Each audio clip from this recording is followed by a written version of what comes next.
This program is brought to you by Ignite TV. Now you're in command. Visit Rogers.com for more details.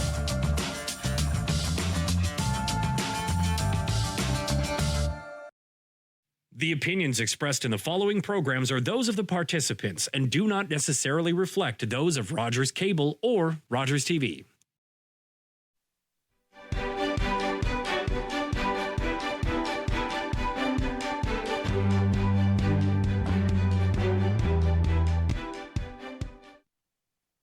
Hi, and welcome to Politically Speaking. I'm David Shearman. My guest today is Mayor Ken Craig of the municipality of Kincardine. And we've got some things to talk about because, as with all municipal politics, there's always something happening. Welcome, Kenneth. Good to see you today. Yeah, it's good to be here, David. You're not snowed in, are you? We are not. Highway 21 is quite passable these last couple of days. And once again, Lake Huron is kind of buffering the shoreline community a bit. I know as we get farther up the peninsula, there's more snow, but where we are, it is normal January. and for the rest of Ontario, that means we got snow. Yeah. Yeah. Well, I'm hearing the skidoers are getting, or snowmobilers are getting very antsy. So we'll watch for them. Yes. I have to say, I want to congratulate the municipality because you've done something that I think is actually quite remarkable. One of the things I do in this show is I try to keep track of many of the municipalities across Grey Bruce, and I think the municipality of Kincardine has done something quite remarkable, or at least I've never seen it in another municipality, and I could be proven wrong. But you just released a progress report on your 2023 Integrated Strategy Progress.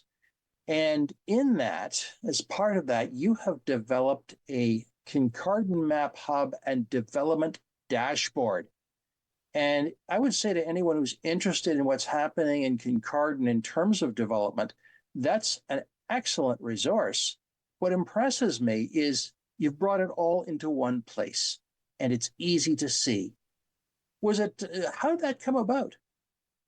Well, it's certainly been a process, David, but it is one that the municipality recognized early on that it is a communication tool primarily, but it's also a resource for anyone, whether they are a large developer or a single home, interested in buying and building their own home.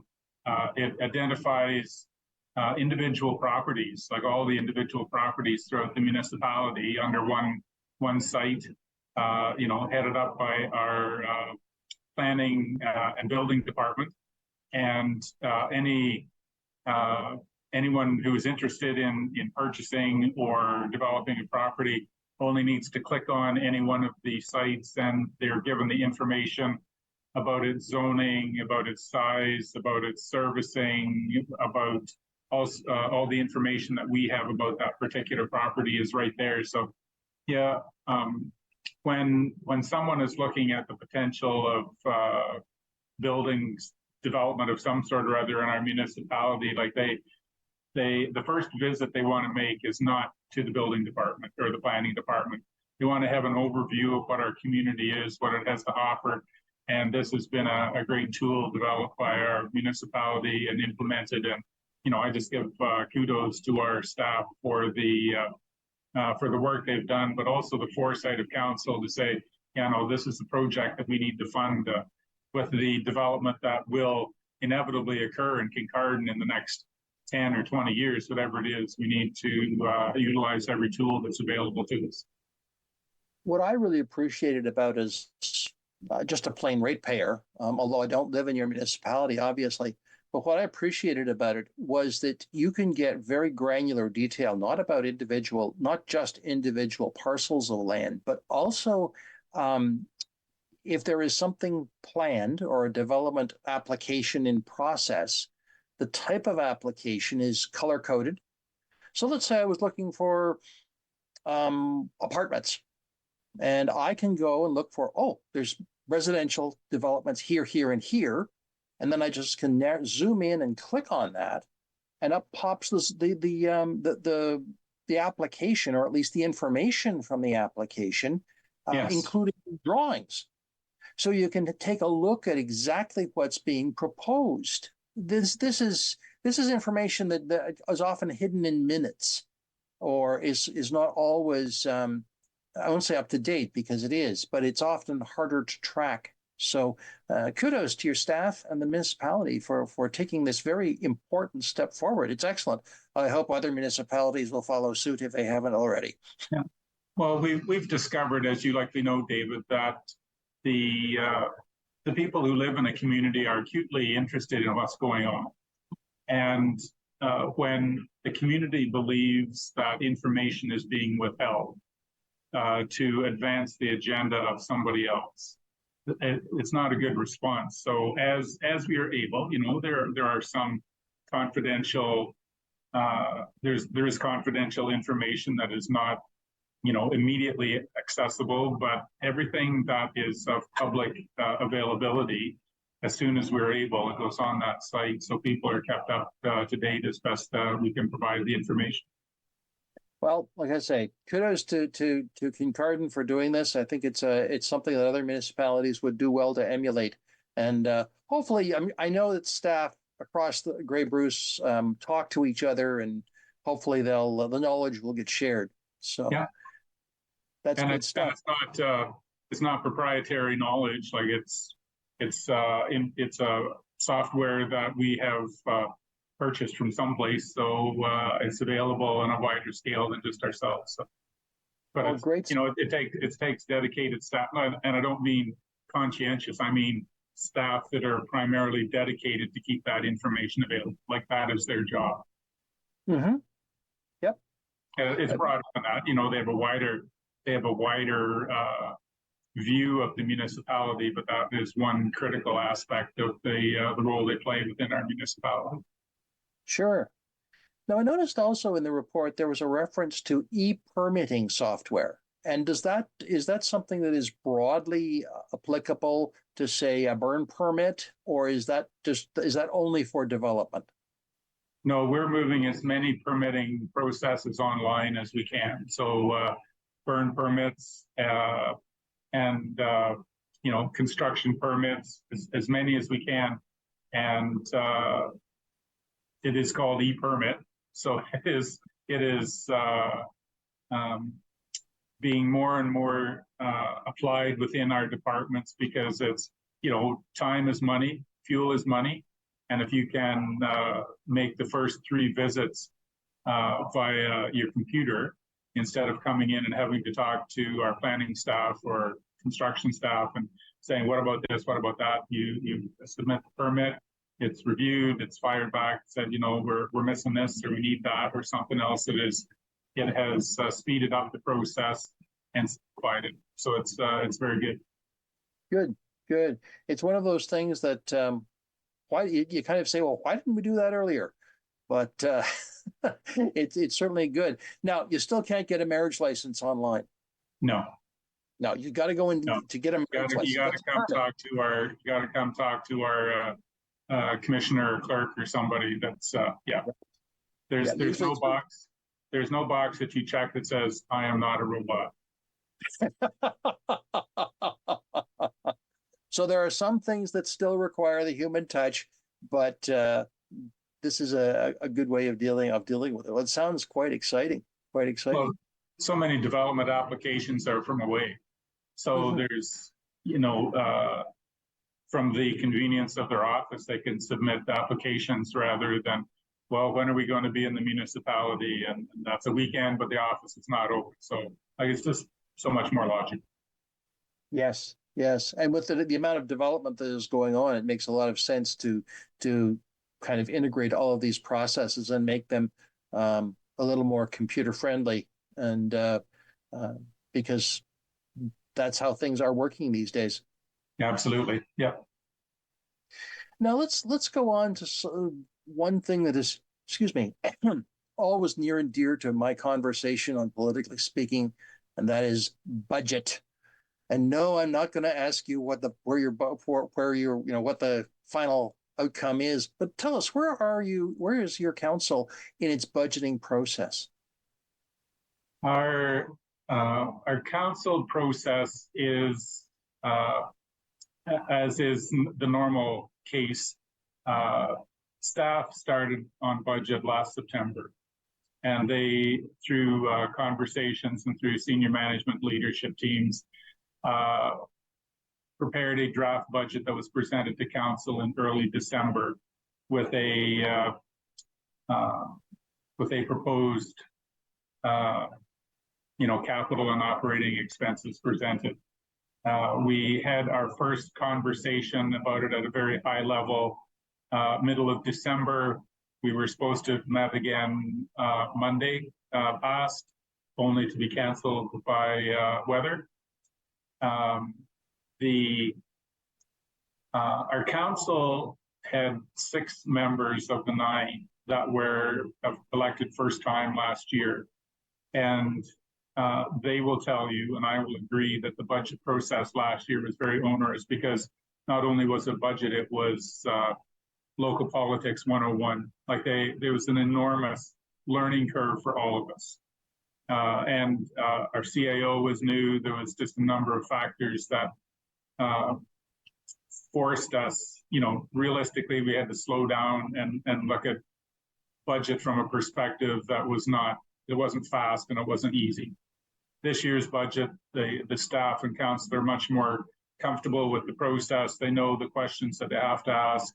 They know the processes that our operations and planning departments use. They know the services that recreation needs to offer. So it will be a much quicker one. Doesn't mean the conversation is going to be easier, but it just means there's that foundation or fundamental knowledge of the budget process that will help, will allow us to have the higher level discussions about, what's the 10-year outcome? What's the 20-year outcome? What's the strategic goal we're trying to accomplish, rather than why is it that we buy white paper instead of green paper? We're not having those conversations. So it is, we're right in the midst of it. It is still our intent to be, have the budget bylaw completed. In my perfect world, it's mid to end February. We only have 2 meetings a month, so you can't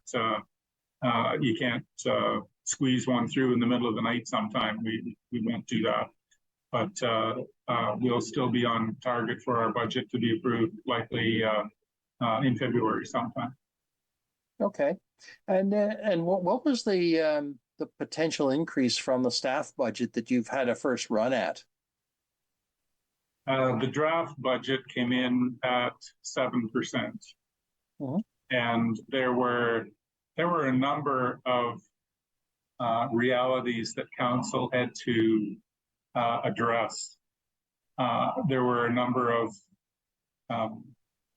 there was great opportunity for a much larger increase to be presented, but through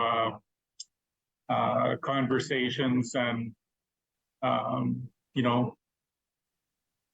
council didn't specifically give direction to staff that this is where it should come in, but staff is wise enough to hear the conversations that council has. So this is the starting place. There was a number of long-time operational costs that are on a list of, can we do without this, or do we need to put it back in? Where are we at? And that's everything from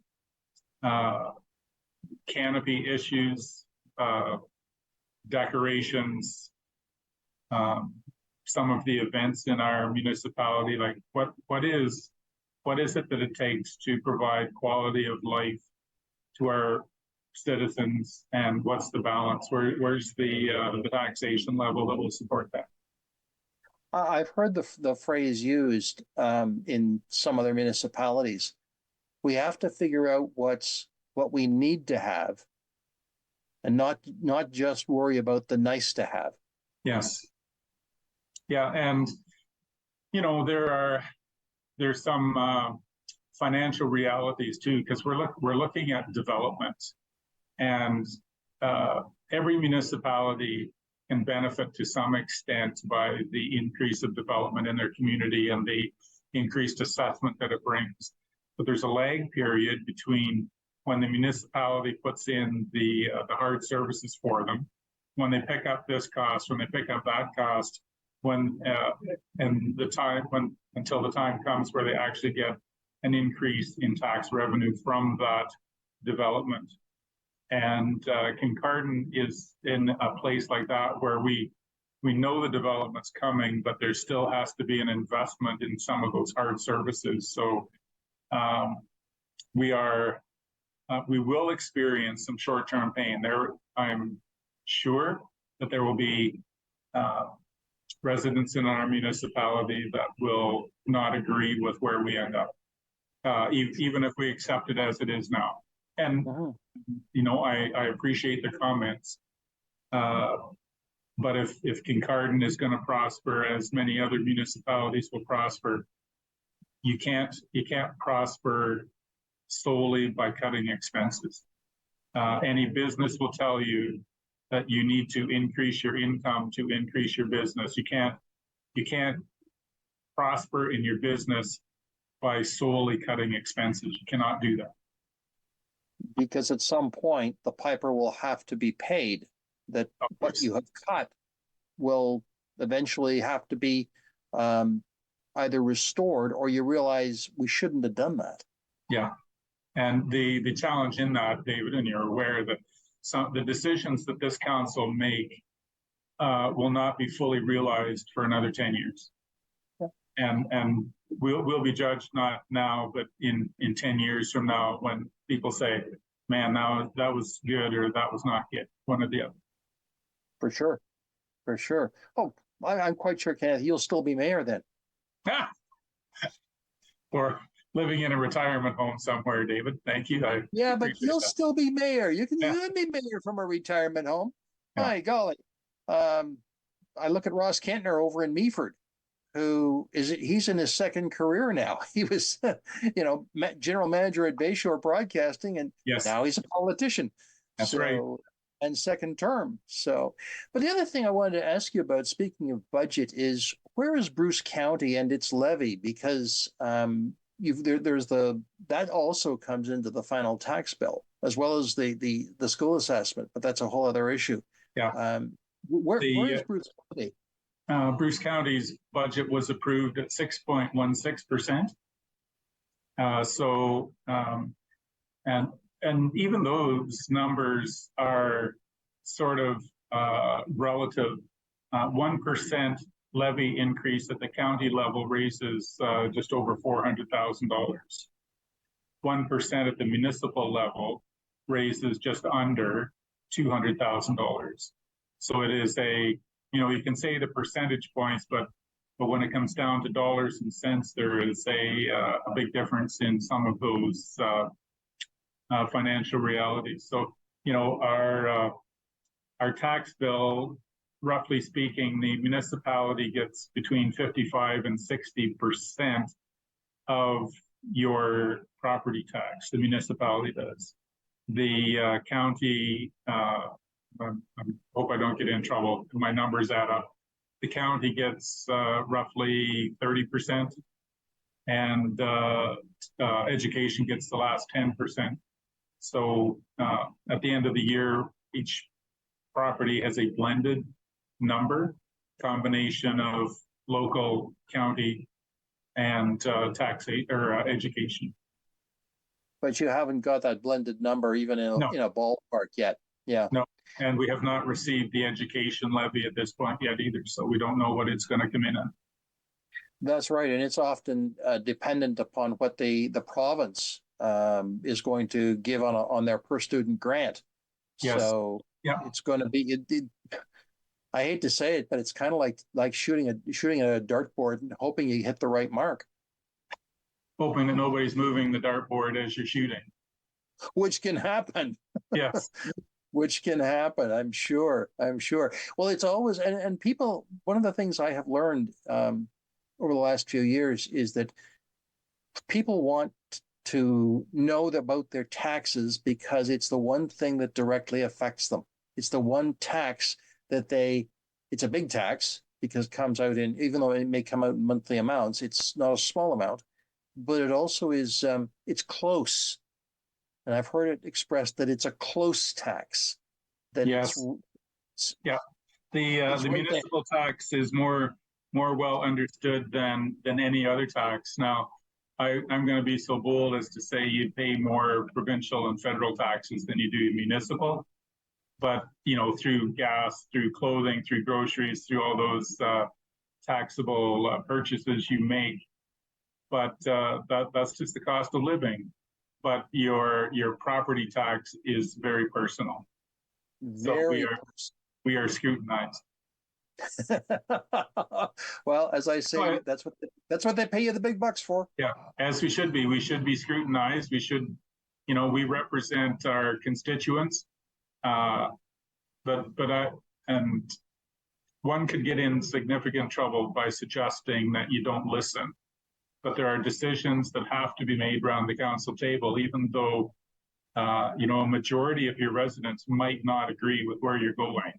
It is the decision that either is legislated or is made because there are issues that provide context and background to what you're deciding that by and large are not as well known by local residents. You represent the best interests of people, not just their voice. So it's challenging. Very, very true, Ken. Very true. Well, let's move on to the other I won't say elephant in the room, that's the wrong image, but hey, you folks are going to Roma, and very shortly. It's at the end of the month, the end of January, and Roma is the Rural Ontario Municipality Association, I think. That's correct. Yeah. Yep. Part of AMO, which is the other clam bake that happens in August. But at the same time, these are very important meetings because you get new information or you get information. You network with your municipal colleagues across Ontario, and you do get a chance to sit down with government staff. And yes, we sit down with either the minister of a particular department or the parliamentary assistant. We have, it's quite a unique opportunity to have pointed conversations with provincial politicians. The municipality of Kincardine has approved delegations with the ministries of education, ministers of health, energy, transportation, and seniors. So there's 5 that the municipality has themselves. And I want to, if I'm going to take up just like 2 minutes talking about the importance of advocacy. And though people, people call up their local politicians and say, hey, we want this, we want that. But there are really, really important things that as a municipal politician heading to Roma, you have to know who you're talking to. You have to understand the process that minister uses, and you have to understand their goals. Because when you go in, if you go in with a fuzzy request or a request that doesn't line up with their goal, the answer, even though they won't tell you straight out, the answer is no. We are not going to backtrack on where we've been. We're not going to turn 180 degrees. So as a municipality, if we can line up our goals and say, we want to help you, Mr. Provincial Minister, succeed in your role by doing this. We will do this with you so that we can achieve this greater thing together. Like it's a really both a science and an art to advocate successfully in that provincial arena. It's quite a thing, and I didn't know it. It's one of those things that you learn in the process, David, and I thought I knew how I was asking for things, but there are courses you take and things you learn that say, man, I had no idea. It's just so much better this way. Well, and you've only got 15 minutes. Yes, 15 minutes to present your case to the world. It's pretty tough. Yep. That's tough. You better have a darn good elevator speech. Yeah, and we do. Our staff is prepared. We have coaching clinics at the municipality and at the county level to say, this is who we're talking to, and this is the request, and this is what you need to say, and don't say anything more than that. Because as soon as you make things cloudy, we lose the battle. One of the the upper level politicians here in Grey County said to me, and always make sure you get the business card. Yes. Yeah. And they get yours. Yes.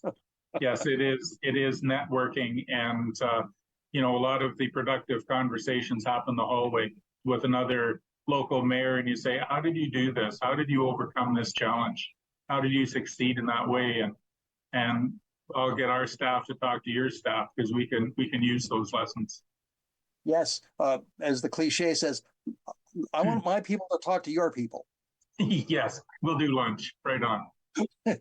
Hey, lunch is an expense, but my people can talk to yours for nothing. That's right. Except time. But yeah, and this is how politics is done here in Ontario. And you have these two opportunities at Roma and AMO to do this.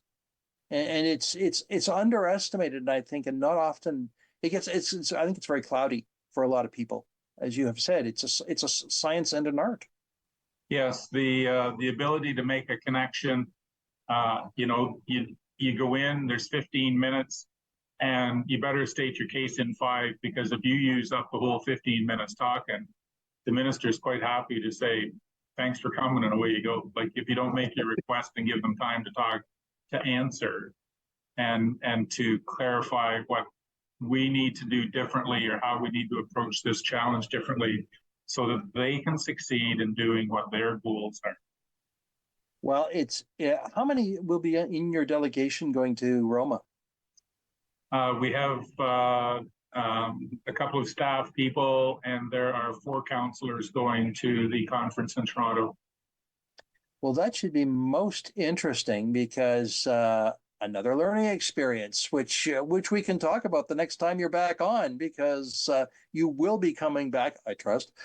But believe it or not, we're almost out of time. And I wanted to say that wish you well for the new year and your council, and hope that these things plan out, because it's always fascinating to see. Well, thank you, David. Our council is narrowing its focus and their intents about the positive outcomes that will occur in Kincardine over the rest of this council term. Yeah. Well, I really appreciate your time. Thank you very much, Mayor Ken Craig of the municipality of Kincardine. And thank you, friends, for being a part of Politically Speaking. Yes, we'll talk again.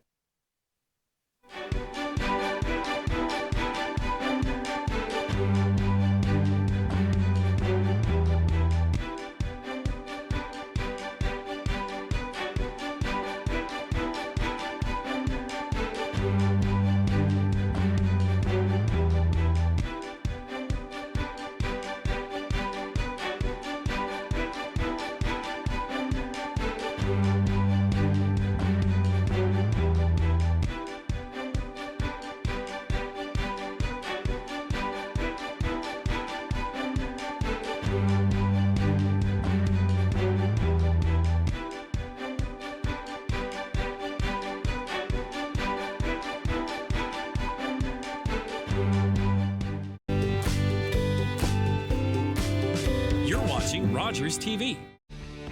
Connect with us by visiting our website or email us at comments@rogerstv.com.